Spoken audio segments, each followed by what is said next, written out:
Deus, na pessoa do Filho, quando foi iniciar o seu ministério aqui na terra, o que o impulsionou, o que fez com que ele não alterasse diante das circunstâncias e de tudo que estava ao seu redor, que foi a sua identidade. Porque nós nos movemos, jovens que estão aqui, não se esqueçam disso. Nós nos movemos, agimos, pensamos, sentimos, prioritariamente baseado naquilo que nós sabemos que somos. E é disso que nós vamos falar, e o tema que eu quero dar nessa manhã, eu vou passar por alguns textos para que você anote, e durante a semana você volte a estudar, porque eu vou fazer uma narrativa, ok? Não vou ministrar expositivamente, mas tematicamente. Alguns dizem que Deus não fala se não for por pregação expositiva. Eu acho isso uma loucura, porque a gente colocou Deus dentro de uma caixinha. Ele fala do jeito que Ele quer, do jeito que Ele bem entende, assim vai. Então, será temática. Você que anota os textos, eu espero que todos estejam fazendo isso. O tema dessa manhã, para nós aprendermos uma nova mentalidade, a mentalidade do céu. Já quero aqui lançar algumas frases para você. Por exemplo, humildade não é pensar menos de você. O que é humildade? Humildade é pensar o que Deus pensa de você. Humildade é pensar menos em você e pensar mais nos outros. E para isso nós precisamos ter claro quem nós somos.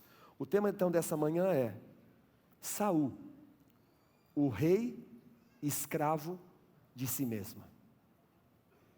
Esse é o tema. Saul, o rei escravo de si mesmo. A história e Saul aparece a partir de 1 Samuel, capítulo 9. Para contextualizá-los, no capítulo 8, Israel, como uma figura da igreja que saiu do cativeiro do Egito, eles pediram um rei. Não foi de Deus a ideia do rei, foi de Israel. Naqueles dias, o representante, a voz de Deus na terra era o profeta Samuel. Por quê? Porque até depois que os reis foram constituídos, o conselheiro, o mentor, ou o chão do rei era o profeta. A gente fala muito de cobertura espiritual, né? Mas mais do que cobertura espiritual, porque o céu está aberto para nós, a gente precisa de chão. A gente precisa de chão para a gente não afundar. Então, o profeta Samuel e os profetas eram esses, e nesses dias também. Quem não está permitindo dessa terra apodrecer e afundar, são os profetas. Por quê? Os profetas são aqueles que trazem a voz de Deus à terra. Eu sei que muitos que estão aqui nessa manhã, como falei no encontro da oração, foram marcados tão negativamente por aquilo que aprenderam e entendem até hoje do que seja um ministério profético. E enganado que somos, a gente nem gosta de ouvir sobre isso, mas a gente vai aprender algo menor aqui no final. Mas como eu estava dizendo, a partir de 1 Samuel capítulo 9 começa a sua história. Em 1 Samuel 9, começa dizendo assim, em função da necessidade de um líder. Porque você sabe, todos nós temos lideranças. Até quem sabe, quem não quer ser um líder, que não sabe que é, ele exerce liderança porque Deus constituiu todos os homens com potencial de liderança, todos somos líderes. 1 Samuel 9:1 começa assim, para começar a história, a minha história, a tua história, a história de Saul, começa assim: havia um homem de Benjamim, anote aí, cujo nome era Quis, filho de Abiel, filho de Zeor, filho de Becurrate, filho de Afias, filho de um homem de Benjamim. Ele era filho de um homem de Benjamim, varão alentado em força. Era um homem de Benjamim, um varão alentado em força. Esse tinha um filho, cujo nome era Saul, jovem e belo, que entre os filhos de Israel não havia outro homem mais belo do que ele. Por exemplo, Se ele entrasse aqui nessa reunião de hoje, as mulheres diriam assim: o cara mais lindo daquele encontro, Saul. A Bíblia diz que em toda a nação não havia um homem mais belo do que ele. E assim começa a história. E agora começa a desenrolar. Seu pai, Quis, era um homem que a história indica que era alguém de posses. Ele perdeu jumentas e pediu que o seu filho Saul fosse procurar as jumentas do seu pai, e ele foi com o seu moço, o seu companheiro. E por procurar aquelas jumentas e não encontrá-las, ele, no capítulo 9, diz: será que haveria algum profeta para falar para a gente onde as jumentas estão? Acompanhe a narrativa. Versículo 6 do capítulo 9 até o 9. Algo muito interessante acontece, então ele vai à procura do profeta em um certo lugar, recebeu a notícia de que lá ele estava. Algo estranho acontece. No versículo 14 de 1 Samuel 9, o homem mais importante para Israel, o homem mais importante daqueles dias, e talvez nesse sentido de posição, provavelmente o homem mais importante da terra, o profeta de Deus, saiu ao seu encontro. Porque no versículo 15 o Senhor revela um dia antes para Samuel que Saul viria à procura das jumentas do seu pai. E Samuel começa a conversar com ele e narra no versículo 16 do capítulo 9 que Deus, o Deus Todo-Poderoso, tinha revelado a ele que aquele pedido de Israel a respeito de um rei, apareceu um homem procurando 3 jumentas que foi atrás dele, e o Senhor tinha dito anteriormente para ele que aquele moço, aquele homem alto, bonito, filho de um homem chamado Quis, ele seria o principal líder do povo de Deus. Ele seria ungido, de acordo com o versículo 16, e seria um príncipe por toda a terra.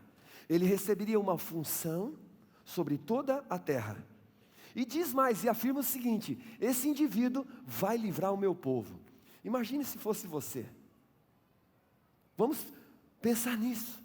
Você está andando, circunstância da sua vida, alguém te encontra, venho da parte de Deus para te dizer que você a partir de agora se torna um príncipe e você será um instrumento de livrar a terra. Eita nós, o americano fala assim, né? Uau! Eu falo, eita nós, que coisa linda, que coisa poderosa. Mas se você gostar de falar uau, fala, tudo bem, não tem problema não, tá bom? Versículo 22 do capítulo 9, algo poderoso aconteceu. Samuel pega filho de Quis, filho de um homem, Saul, e o leva para um lugar onde havia aproximadamente 30 homens. Eu creio que esses homens eram o quê? Alunos da escola de profeta. E a Bíblia diz que ele coloca Saul no melhor lugar de honra.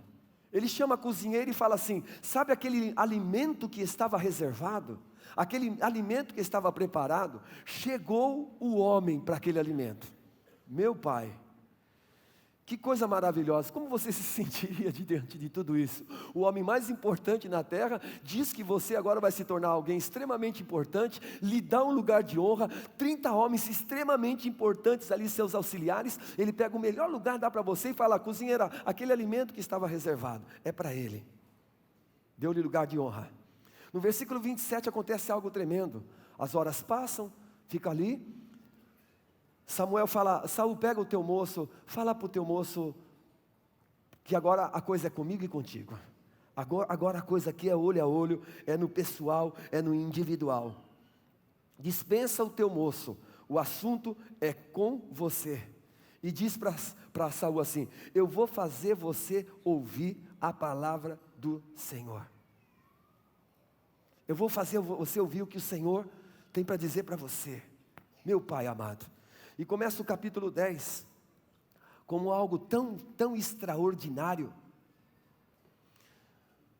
Samuel toma um vaso de azeite e derrama sobre a cabeça daquele indivíduo que está procurando jumenta, para o pai, preocupado com as questões da terra do pai. O profeta o beijou e disse: porventura não tem ungido o Senhor por capitão sobre a sua herdade? Você será o principal homem, porque todas as vezes que Deus deseja mudar o destino de um povo, de uma família, de um lugar, Ele chama um homem, homem que vai agregar homens, para juntos cumprirem o propósito. Que coisa tremenda, dá orientação assim para ele. Ele foi ungido, derramou, Daniel, pegou um vaso de azeite, o profeta, num dia assim, inesperadamente, unge, ou seja, consagra, separa para tal. Oh, maravilha, todos nós aqui recebemos nível de unção, recebemos já a unção para sermos filhos de Deus, já temos a unção para ser amigo de Deus. Então, o profeta vem, porque quando Deus tem algo a realizar, Ele manda os seus profetas. Credes no Senhor vosso Deus, estareis seguros, crede nos profetas e prosperareis. Oh, que maravilha, porque Deus se move nos homens e através dos homens também. E Samuel orienta ele no versículo 6 do capítulo 10, vai a tal lugar, a Betel, vai ao lugar, casa de Deus, você vai encontrar 3 profetas, meu pai, e você será transformado, você será mudado, você vai receber uma nova mentalidade. O que é transformação? É receber uma nova maneira de pensar. Ele precisava receber uma nova maneira de pensar, isso está no versículo 5 e 6 do capítulo 10. No versículo 10, diz que Saul, filho de um homem chamado Quis, foi empoderado e profetizou. Quero te lembrar, profetizar não é chegar para uma congregação e dizer assim: o Senhor manda te dizer que você vai morrer. O Senhor manda te dizer que o juízo de Deus está vindo sobre a sua vida, que tem uma pessoa aqui, que Deus vai tirar a sua empresa. Eu sei que muitos aprenderam isso. Sabe o que é profetizar? Profetizar é algo tão extraordinário, que em Coríntios diz que todos devem profetizar. Profetizar é trazer os pensamentos de Deus na terra.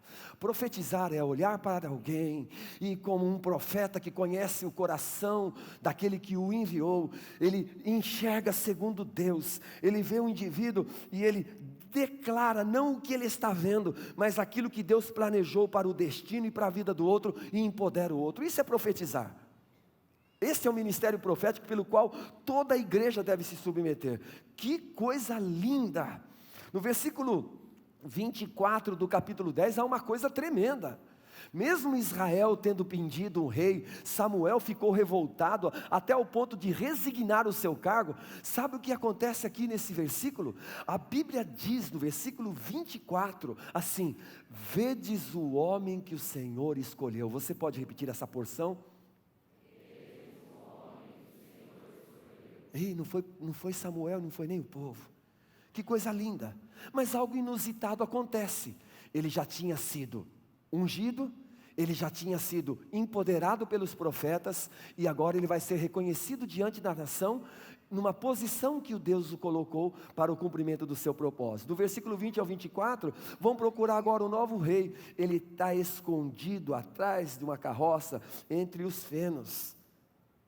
Estranho, no versículo 25, é escrito agora os direitos do reino, e Saul recebe possessão sobre os direitos do reino. Pense muito nisso, cada um de nós, porque os direitos do reino, o chamado para o reino, e o papel da igreja, o entendimento da igreja e a nossa posição na terra é trazer o reino, é manifestar o reino. Lamentavelmente, a igreja com uma mentalidade tão escrava pensa no futuro e no céu, mas Deus está dizendo que Ele pensa no reino, Ele pensa na terra. Venha o seu reino aqui na terra e seja feita a sua vontade como ela é feita no céu.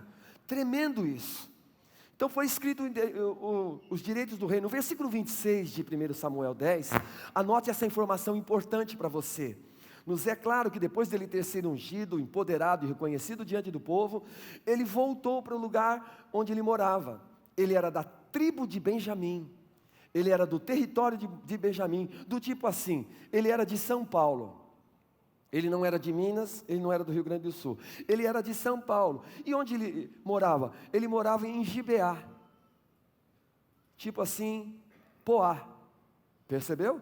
Ele era de Benjamim, São Paulo, mas morava no município onde? Em Gibeá. A palavra Gibeá quer dizer morros. Morros, lugar acidentado. Era onde ele morava. No capítulo 11, depois você vai estudar na sua casa, porque eu sei que você tem fome de Deus. Aconteceu uma situação de guerra contra os amonitas que eram inimigos. E o versículo 6 do capítulo 11 diz que o Espírito de Deus se apoderou de Saul. Olha que coisa linda. O Espírito de Deus se apoderou. Então agora ele está se movendo pelo Espírito de Deus. E ele tem uma experiência profunda. E essa experiência foi tão grande na vida dele, que os homens o reconheceram como rei.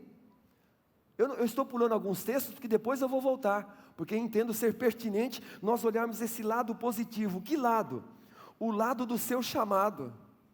Saul foi chamado, como eu e você fomos chamados em Cristo Jesus.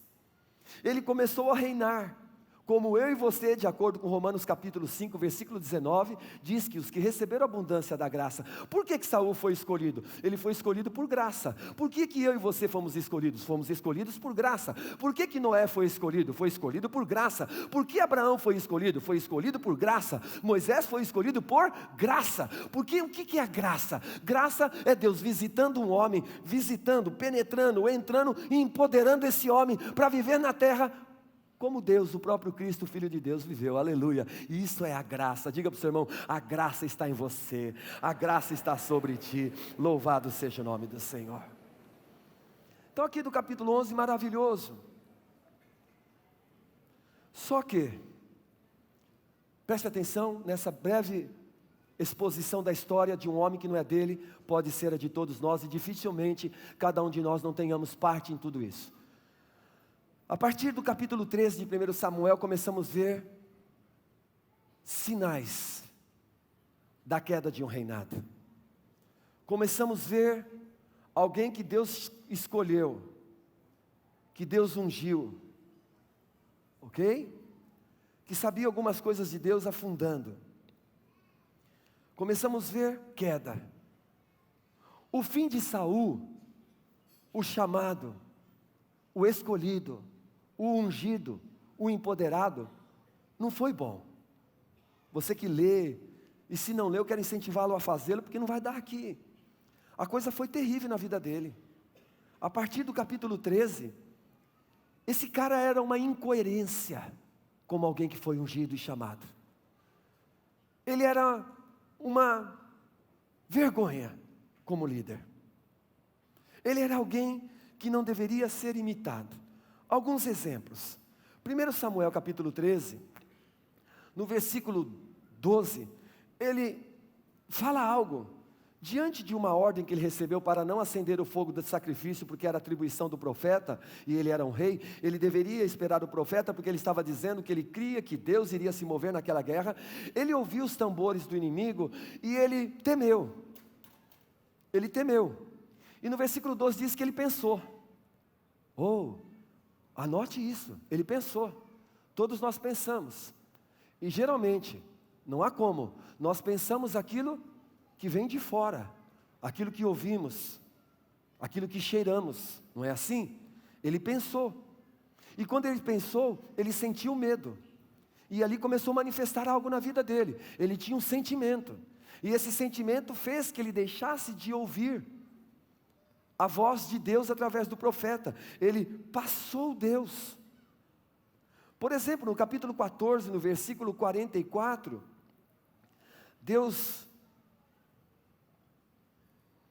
eles tinham vencido uma baita de uma guerra, através do seu filho Jonatas. Presta muita atenção nisso.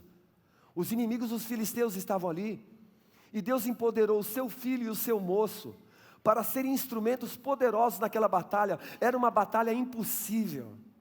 Israel não era um povo de guerra. Eles eram agricultores. Eles cuidavam de animais. Não tinha a ver com guerra. E Jonatas é usado poderosamente por Deus. E a Bíblia diz aqui, você vai depois estudar na sua casa, que naquele dia a guerra apertou, eles foram empoderados. Aí chega o pai no dia da guerra, depois de ter vencido uma fase da guerra, diz assim: até que nós vençamos a guerra, ninguém coma nada. E os caras tudo morrendo de fome no meio de uma luta. O filho guerreiro que foi um instrumento de Deus para vencer aquela guerra, o que ele faz? Ele pega da ponta da sua lança, da sua espada, toca no mel, coloca o mel na boca, diz o texto que os seus olhos se abriram, e ele foi renovado nas suas forças, porque ele estava diante de uma guerra, e não tem como guerrear se você não estiver fortalecido e alimentado. Sabe o que o pai faz? Ele tinha dito que quem morresse ia morrer, que quem comesse ia morrer. O filho come sem saber. Ele chama todo o povo por conta de uma circunstância lá da guerra e diz assim: olha, nós perdemos essa situação porque tem culpado entre nós. Faz um sorteio, põe o filho dele, Jonatas e ele de um lado, e põe todo o povo. Deus, resolve aqui, Urim e Tumim. Caiu nos dois filhos. Caiu nele e no filho. Sabe o que ele diz? Agora Deus vai julgar. Eu estou disposto a matar o meu filho, se a sorte cair nele. Aí o filho fala assim: você vai me matar? Porque eu comi o mel? Porque eu estou em tempo de guerra? Toda a nação disse assim para ele, um rei ungido: você está maluco. De maneira nenhuma você vai matar Jonatas, porque hoje Jonatas trouxe livramento a todo Israel. Então já era um rei ungido, chamado, que não decidia de maneira correta. Como um líder, tinha decisões erradas. No capítulo 15, então, um outro exemplo, para terminar aqui, eu coloquei três verbos. No capítulo 13, ele pensava errado, No capítulo 14, 44, ele decidia errado. E no capítulo 15, versículo 15, ele manifesta algo muito sério. Deus deu uma ordem para ele, para ir a um lugar, matar tudo, não sobrar nada, nada. Ele vai lá, ele mata, vence aquela guerra, ele preserva o rei Agag e traz todos os animais. E quando o profeta comparece diante dele, sabe o que ele fala? No versículo 15 do 15, não foi eu não, foram os homens. Ele diz assim: de Amaleque os trouxeram, porque o povo perdoou ao melhor das ovelhas e das vacas para oferecer ao Senhor teu Deus. O resto, porém, temos destruído totalmente. Perceberam? Foi ele, mas ele dizia que era o outro.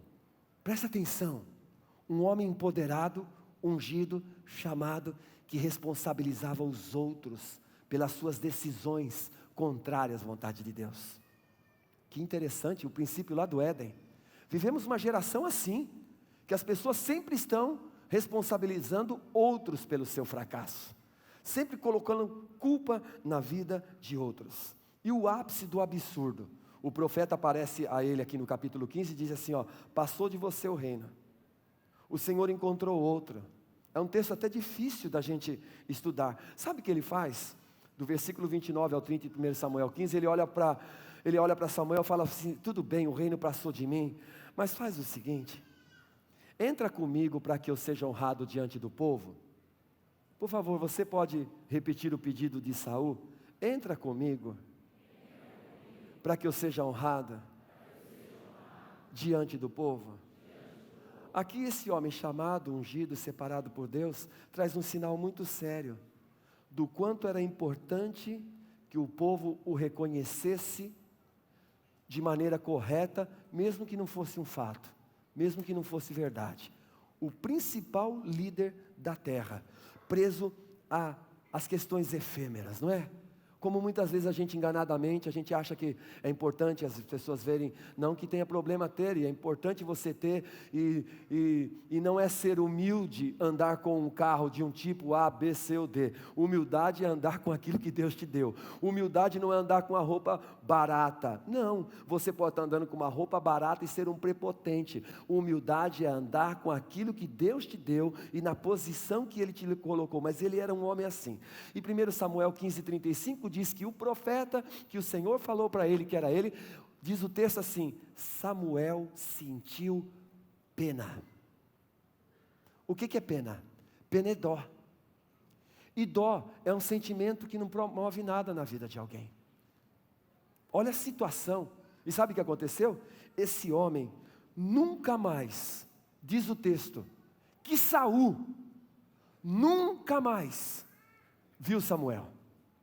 Separação total de um homem ungido de Deus, o profeta, de um príncipe que Deus tinha escolhido para reinar o seu povo. Por quê? Queria te perguntar, por que um ungido? Por que um escolhido foi um fracasso? Por que Deus fez isso com esse homem? Uma vez que Deus o chamou. Por que ele foi um fracasso?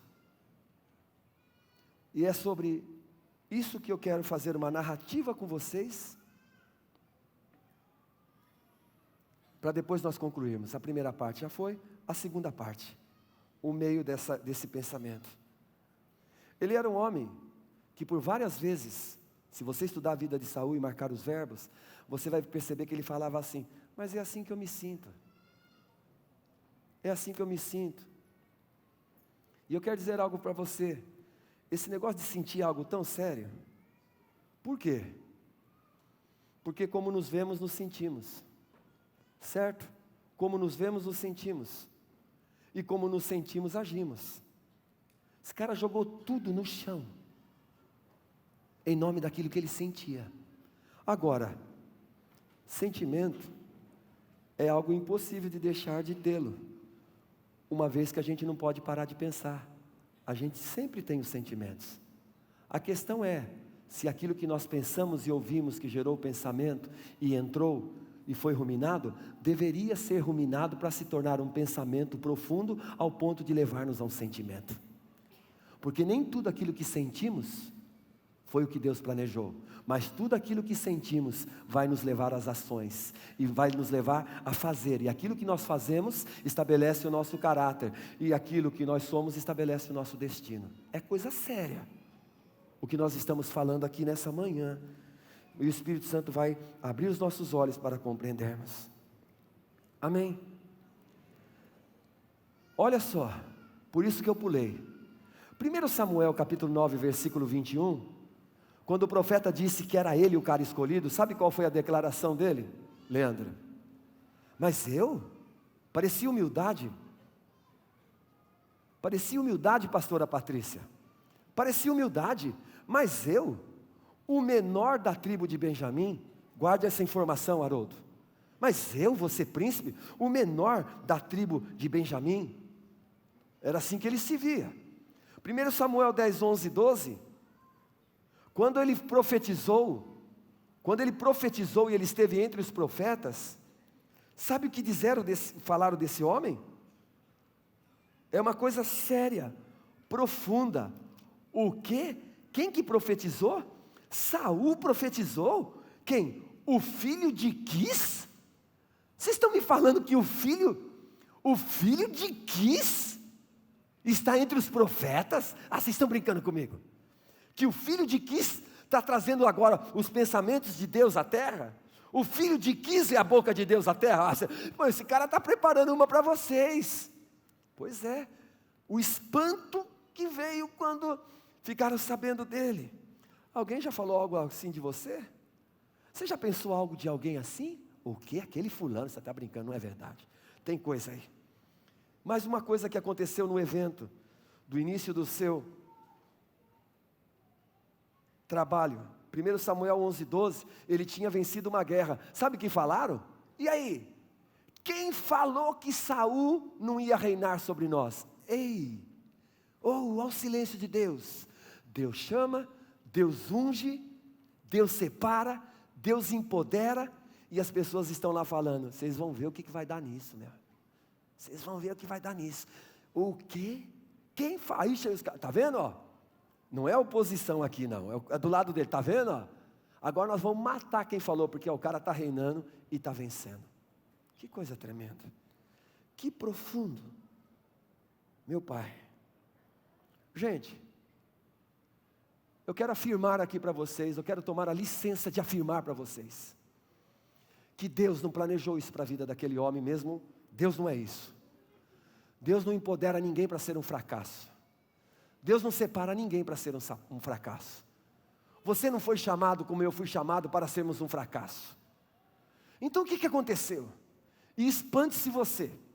O que aconteceu com a vida de Saul, de maneira tão negativa, é o que pode acontecer comigo e com você, na nossa jornada como filhos do Pai amado, como príncipes do Senhor, guerreiros. O problema de Saul era só um. Ele não transformou a sua mente diante do empoderamento que ele recebeu. Ele foi chamado, ele foi separado, mas ele estava preso ao seu passado. O problema de Saul era como ele se via. Você pode afirmar, o problema de Saul, que fez dele um rei, escravo de si mesmo, era como ele se via. Como é que eu me vejo? Como é que você se vê?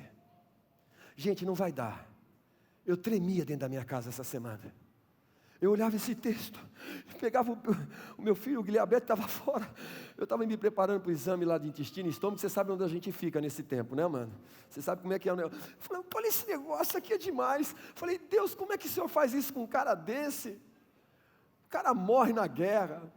Deus levanta Davi, ele vive correndo atrás de Davi. Foi uma vergonha. Que negócio é esse? Tu és amor, tu és o Deus pleno de tudo. Mas nos é difícil compreender que mesmo sendo Deus tudo o que Ele é, Ele tem um lugar que a gente não consegue compreender. Ele quer uma relação aberta entre as pessoas. Deus não quer obrigar ninguém a nada e colocar um chip. Sabe aquele exemplo que eu dei outro dia? O cara agora tem um chip. A mulher não quer se relacionar fisicamente com ele, não está afim, não está legal, está cansado, mas ele vai lá e tem um chip, ele liga, pum, e quando ele chega em casa, a mulher está pulando as paredes, ainda bem que você chegou, toda lindona, porque aí ele se sente o cara, ele ligou o chip, isso é coisa de louco, Deus não é isso. Concorda que Deus não é isso, amados? O que aconteceu com esse homem? Preste atenção. Depois você vai estudar na sua casa, eu geralmente não faço narrativas assim, vocês sabem. Mas nós vamos aprender a origem de Saul. E acredite você, a origem de Saul tem a ver com a origem de todos nós. Em Juízes capítulo 19, até o capítulo 21, a gente aprende quem era Saul, filho de Quis, de Gibeá, de Benjamim. Pastor Carlos Alberto, como a gente poderá ajudar pessoas que Deus confia liderança aplicando esse ensino? Eu creio nisso. Creio profundamente nisso. Presta atenção. De onde vem essa história? Qual é a tua história? De onde você vem? De onde você nasceu? Quem foi teu pai? Olha para mim. Quem foi tua mãe? Capítulo 19 de Juízes começa assim. Havia um levita, que ele tinha uma concubina. A concubina do levita pulou a cerca. Sabe, né? Foi transar com outro cara. Transou com outro cara e deu no pé quando a coisa apareceu. Quando a coisa surgiu. Foi embora de casa. Sabe relacionamento conjugal? A mulher do levita foi embora. Sabe depois o que aconteceu, pessoal? Olha para mim. O levita sentiu amor, foi lá e se acertou com a sua esposa. Foi buscar a esposa em terra longínqua. Levou o seu moço com a sua montaria. Chegou na casa lá, conheceu o seu sogro, nem conhecia o sogro. Aí ficaram lá uns dias, e começaram a tomar uns tomar um vinho, ficaram enrolando. O cara, vamos embora para a minha terra, o levita, preciso me apresentar diante do Senhor. Aí o pai da moça, todo feliz, porque ele veio buscar a filha que pisou na bola, valorizou a moça. Era a graça, foi a graça. Ele fica lá, enrola. Aí sai. Sai ele, restaurado no relacionamento com a sua concubina e o seu moço. E vai. A caminho do seu destino, precisava dormir. Chega num lugar, Gibeá, de Benjamim. Estava numa praça. Ninguém deu sono para ele. Ninguém deu lugar para ele dormir. Passou um velho e disse, cara, não dorme nessa praça. E a gente fala que criminalidade e perigo só está acontecendo hoje, né? O cara falou para ele, não fica nessa praça que o negócio aqui é o crime meu, isso aqui é feio. Aquele homem conhecia. A coisa era tão séria que ele falou assim para ele, era que nem essa praça aqui. Eu não preparei nada. Olha que coincidência. Que coincidência. Não fica nessa praça. Levou o levita, a esposa, para dormir na casa dele. Chegou lá pelas tantas horas da noite, sabe o que aconteceu? Diz o texto assim, os homens de Belial os homens da impureza sexual. Os homens de Belial bateram na porta do velho e disseram assim: escuta, manda o homem que está aí dentro para fora, porque a gente quer se relacionar fisicamente com ele. Ei, e naqueles dias, quem recebia um hóspede, tinha que dar conta da vida dele. Olha que loucura a desvalorização da mulher na antiga aliança. O que o cara faz? Aquele homem fala: pelo amor de Deus, não faça tal.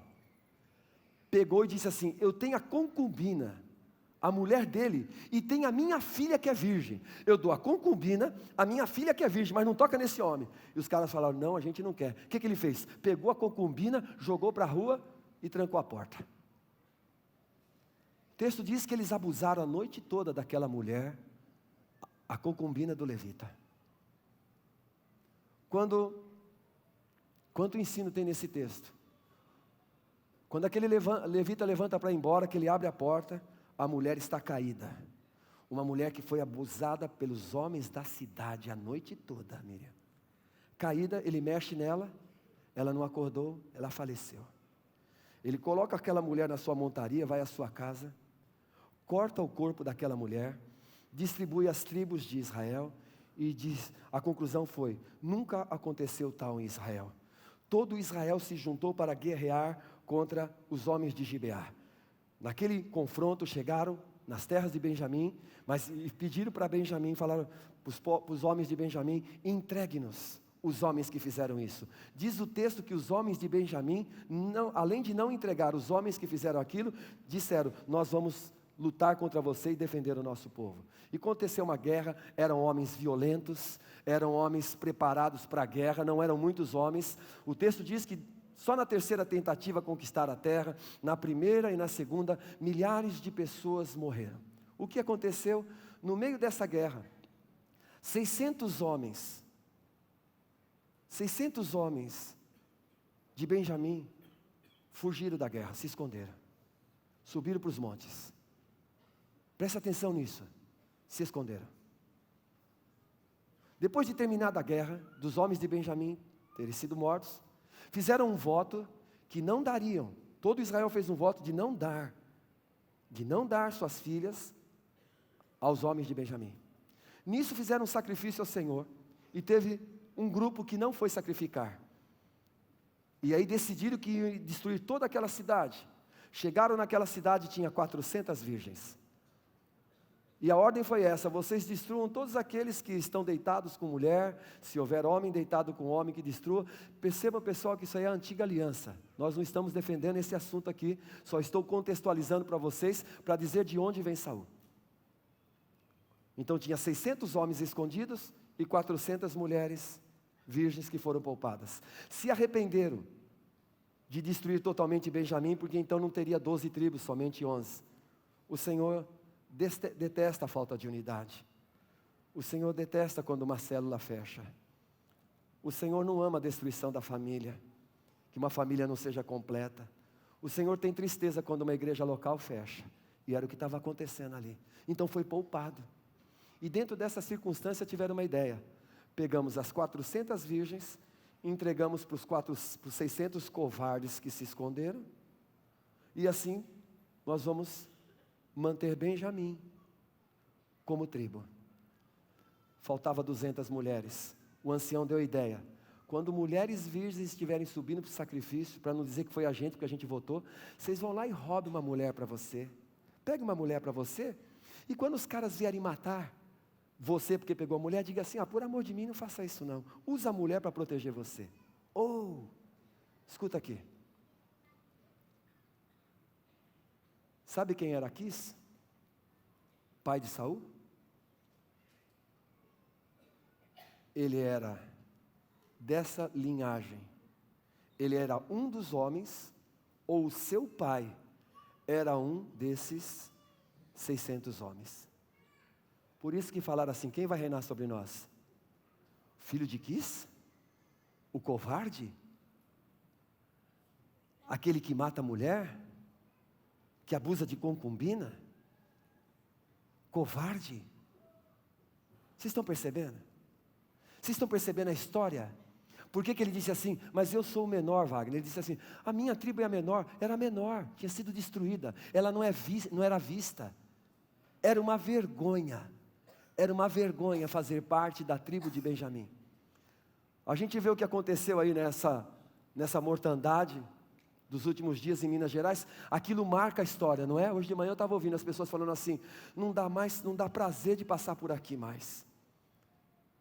Naqueles dias em Benjamim, morreram mais de 80 mil pessoas.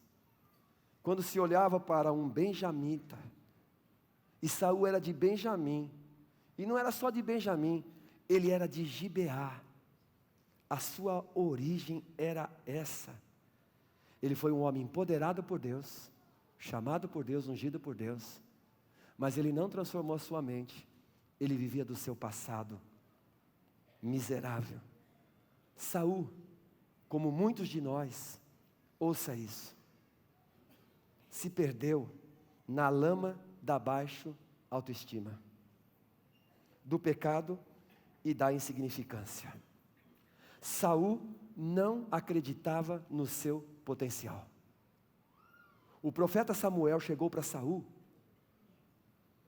e disse, Deus escolheu você, por quê? Porque diante de toda essa história de vida, Deus não via Saul como ele se via. Deus não via Saul como os homens o viam. Deus nos vê como Ele planejou que nós deveríamos ser. Deus nos planejou para sermos bênção, para trazermos a sua imagem e a sua semelhança. E Saul, chamado, ungido, separado, foi um fiasco. Ele não pôde reinar. Por quê? Seu passado interferiu negativamente no seu presente e complicando, destruindo o seu destino. Ouçam isso. Saul era um rei com mentalidade de escravo. Um dos principais problemas do nosso país, das igrejas, das famílias, é que Deus coloca as pessoas nos lugares que Ele chamou. E a maioria de nós temos mentalidade de escravos. O pastor Carlos Alberto estava me falando agora de manhã, lembrando, batendo papo com ele. Como é que o nosso país foi descoberto? Nossa, isso não é espiritual falar, como que não? Como que eu e você nascemos? A Bíblia diz, que o outro diz é problema dele, mas a Bíblia diz que nós nascemos mortos espiritualmente, separados de Deus, escravos. Nascemos sem herança. Nascemos para a morte eterna. Nascemos para viver como escravos. Aí o Senhor Jesus veio, interferiu na nossa vida, nascemos de novo, ganhamos uma nova identidade. 2 Coríntios 5,17, aquele que está em Cristo, nova criatura é, as coisas velhas já passaram, eis que tudo se fez novo. João capítulo 8, que apresenta Jesus como Filho de Deus, diz, e conhecereis a verdade te libertará. Oh, se o Filho vos libertar, você verdadeiramente será livre.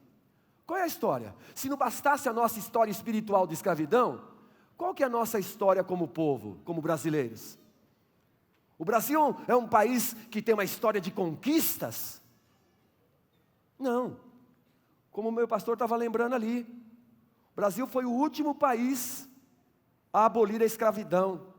Nós temos 519 anos de história, 400 anos de escravidão.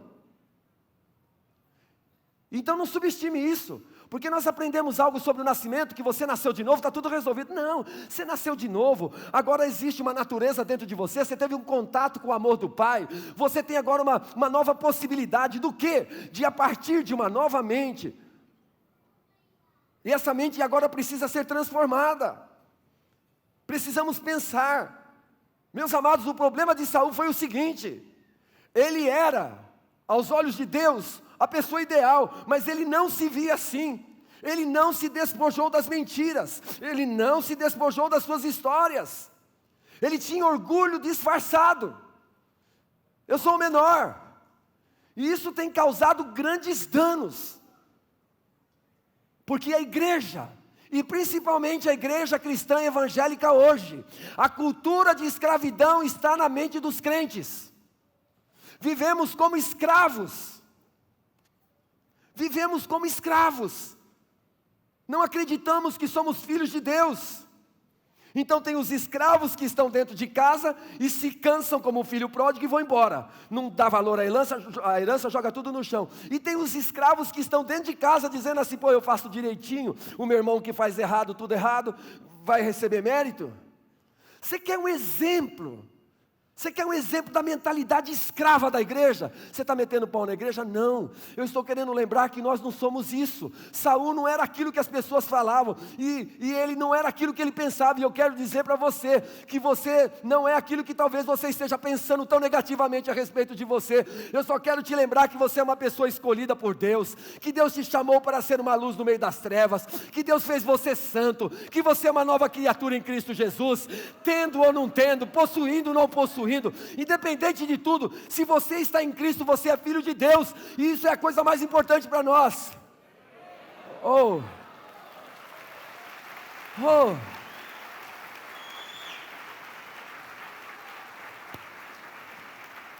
Se Deus precisa te dar uma casa para você se sentir importante, um carro novo, uma esposa, uma namorada, você tem mentalidade de escravo. Eu tenho mentalidade de escravo. Percebe isso, meus amados?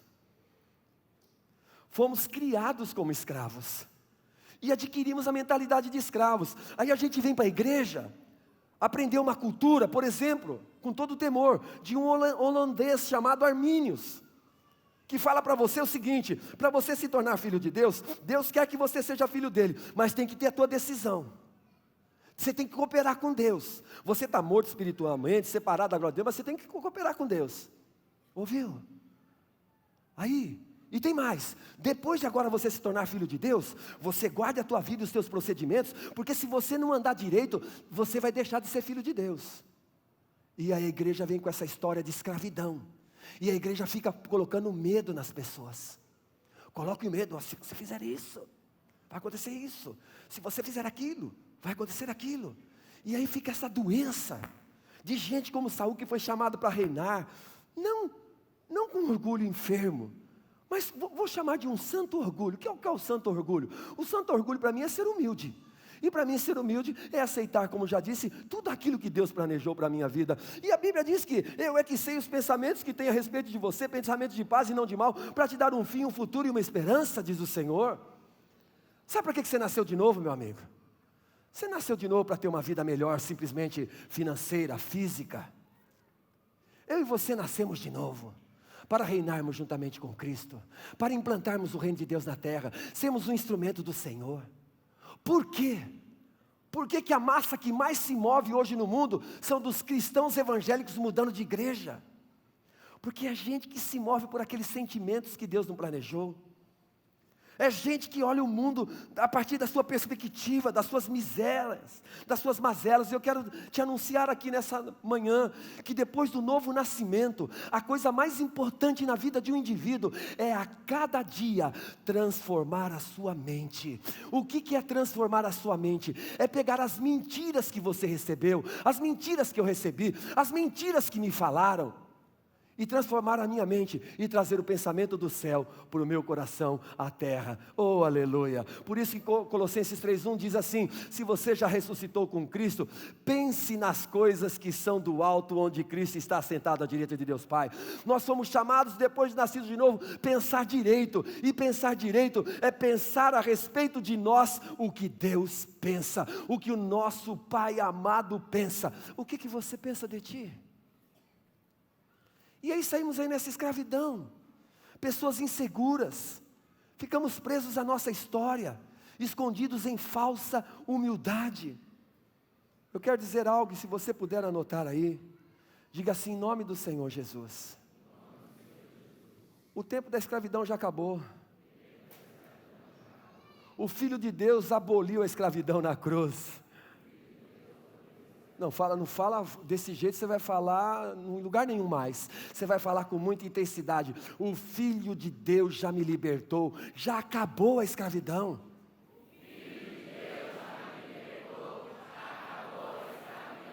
É isso. É isso. Oh.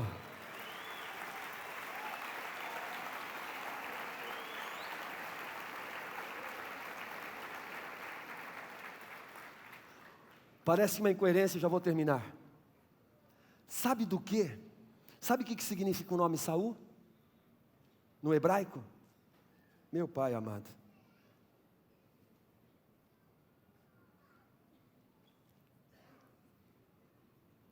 O desejado.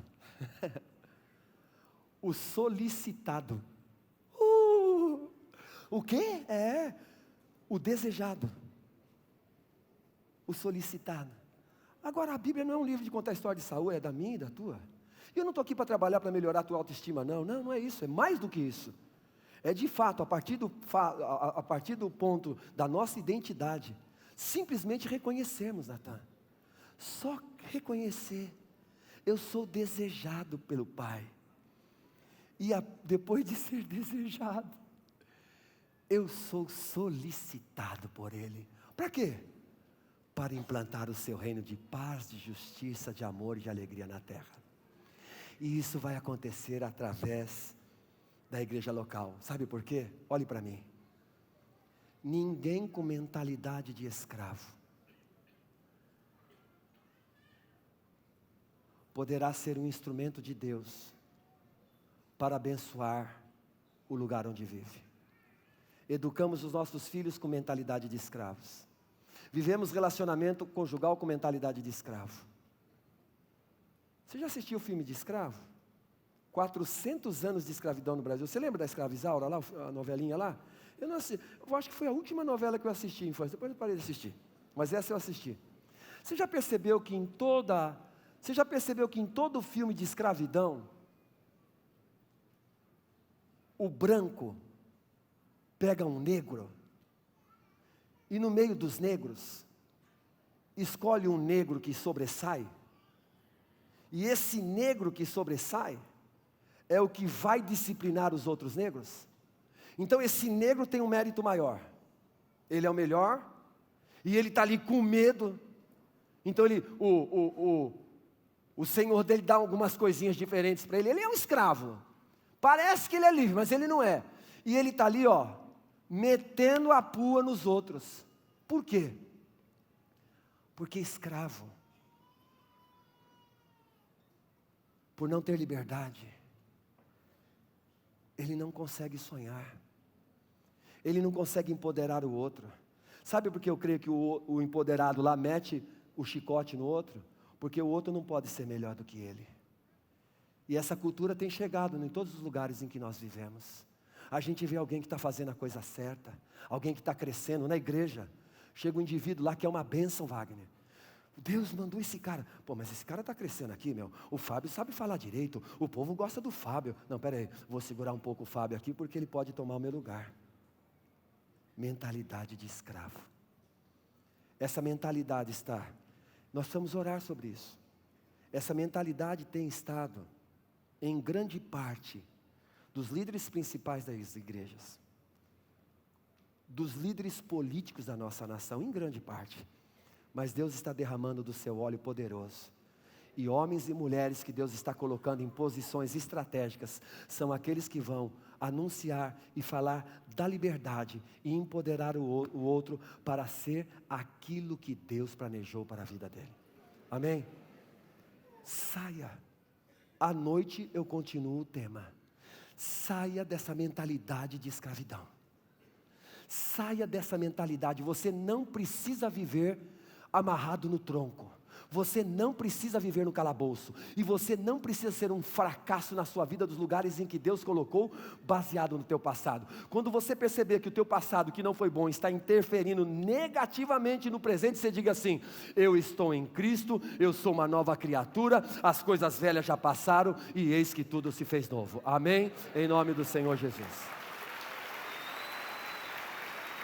Oh!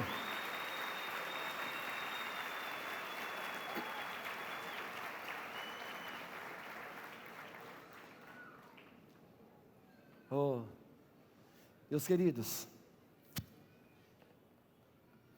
por favor, assim, só para você dar uma uma atenção maior para aquilo que a palavra nos ensinou nessa manhã, e você vai ler muitas vezes, da importância de nós assumirmos a nossa identidade. Posso, só para te deixar um pouquinho mais animado com tudo isso, feche os teus olhos. Então, pastor, Nadinho, por que foi Saul? Porque o chamado de Saul é o chamado da graça de Deus. Filipenses capítulo 3, versículo 5, diz que Paulo era da tribo de Benjamim. Paulo era da tribo de Benjamim. E é por isso que Paulo diz em Romanos capítulo 5, versículo 20, a parte B, que onde abundou o pecado, superabundou a graça. Por favor, coloque as suas duas mãos assim, ó, e agradeça. Agradeça porque você, como eu, nós viemos da tribo de Benjamim. Nós éramos separados de Deus. Nós tínhamos uma história complicada de pecado, fracassados, todos nós. Medo, violento. Saul, por onde ia, só escolhia guerreiro para estar do lado dele, porque ele tinha medo. Saul não conseguia receber os amigos. Davi foi o maior amigo dele, ele não reconheceu. Ele passou a vida dele atacando lanças no seu amigo. O que nós aprendemos aqui? Que quem não tem amigos profundamente é alguém que está preso à sua história do passado e tem medo que o outro ocupe o seu lugar. Não. Que maravilha se os meus amigos, Deus colocarem-os em lugares mais altos do que me chamou. Que glória será essa? Isso vai revelar que a coisa deu certa. Querido, não sou eu que estou dizendo, é a Bíblia que está dizendo. Você é um filho de Deus, não importa o tamanho do teu negócio, dentro do teu negócio você pode ser o melhor para a glória de Deus, não para os outros verem, mas porque você é uma bênção. No teu trabalho, onde você for, no lugar onde nós moramos, porque Hermelino Matarazzo está sendo transformado e vai ser transformado pelo poder de Deus, porque tem uma geração de pessoas livres aqui. Tem uma geração de gente livre. O mundo está clamando por liberdade, buscando em lugares onde só há calabouços e escuridão. E a igreja foi chamada para resplandecer. O que é igreja? Não é um prédio, não é um lugar físico. Igreja somos nós. Escuta isso, querido. Para pensar. Uma das principais características de escravidão da igreja, lamentável, da mentalidade, ainda que ela não seja escrava, mas vive muitas vezes como? Foi na morte do senhor Ricardo Bochart. Fica com os teus olhos fechados. Onde ali manifestou uma das principais características de gente que tem mente de escravo. Fica julgando o outro. Porque aquele homem se declarou um ateu. Os cristãos evangélicos dizendo por aí, está vendo o que deu brincar com Deus?